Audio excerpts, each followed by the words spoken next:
ನೋಡಿ, ನಾನು ಈಗ ಅದ್ರ ಬಗ್ಗೆ ಹೆಚ್ಚು ವ್ಯಾಖ್ಯಾನ ಮಾಡೋಕ್ಕೆ ಹೋಗೋದಿಲ್ಲ. CIDಗೆ ತನಿಖೆಗೆ ಆದೇಶ ಮಾಡಿದ್ದೇನೆ. ಈಗ ಅದರ ತನಿಖೆ ನಡೆಯುವಾಗ ನಾವು ಯಾವುದೇ ಹೇಳಿಕೆಗಳನ್ನು ಮತ್ತು ಸ್ಟೇಟ್ಮೆಂಟ್ಗಳನ್ನು ಕೊಡೋದಕ್ಕೆ ಬರೋದಿಲ್ಲ. ಅದು ಅದರಿಂದ ಇಲ್ಲ, ನಮ್ಮ ಪೊಲೀಸ್ನವ್ರ ಕೆಲಸ ನಾವು ಮಾಡಬೇಕಾದ ನಮ್ಮ ಕರ್ತವ್ಯ ಇದೆ. ಸ್ಪೀಕರ್ ಅವರು ಅವ್ರ ಕೆಲಸ ಅವ್ರು ಮಾಡ್ತಾರೆ. ಇಲ್ಲ, ಅದು ಎಲ್ಲ ಅಲ್ಲಿಯ ಸಾಧಕ ಬಾಧಕಗಳನ್ನು ನೋಡಿಕೊಂಡು ಸ್ಪೀಕರ್ ಅವರು ಅವರ ಅಭಿಪ್ರಾಯಗಳನ್ನು ತಗೊಂಡು ಅದೆಲ್ಲ ಪ್ರೊಸೀಜರಲ್ಲಿ ಮಾಡುವಾಗ ಸ್ವಲ್ಪ ಡಿಲೇ ಆಗ್ಬೋದು. ಆದರೆ ಅದನ್ನು ಸರಿಯಾದ ರೀತಿಯಲ್ಲಿ ಮಾಡಬೇಕು. ಅದಕ್ಕಾಗಿ ನಾವು ಇವತ್ತು COD ಕೊಟ್ಟಿದ್ದೇವೆ.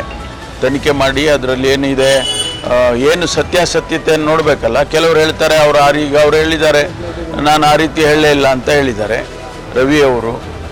ಆದರೆ ಅಲ್ಲಿ ನಡೆದಿರೋದೇ ಬೇರೆ ಅಂತ ಬೇರೆಯವರು ಹೇಳ್ತಾರೆ. ಸಾಕ್ಷ್ಯಗಳು ಪಕ್ಕದಲ್ಲಿದ್ದವರೆಲ್ಲ ಕೇಳಿಸ್ಕೊಂಡವರು ಅವರು ಹೇಳ್ತಿದ್ದಾರೆ. ಇದೆಲ್ಲ ತನಿಖೆ ಆಗಬೇಕಲ್ಲ, ಅದಕ್ಕಾಗಿ COD ಆದೇಶ ಮಾಡಿದ್ದೇವೆ.